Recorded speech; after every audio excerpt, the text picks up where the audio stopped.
Bir gece bekledikten sonra suyunu süzecektir.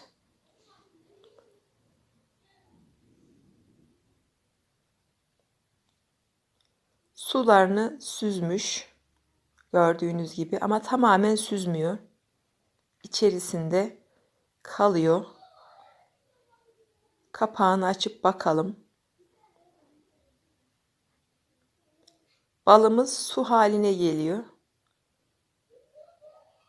Tamamen süzmesini isterseniz turpa birkaç tane çatalla delik açabilirsiniz veya kürdanla.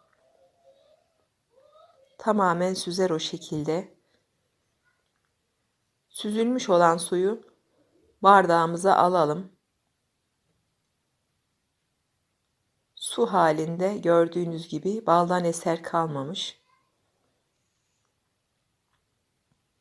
Bunu aç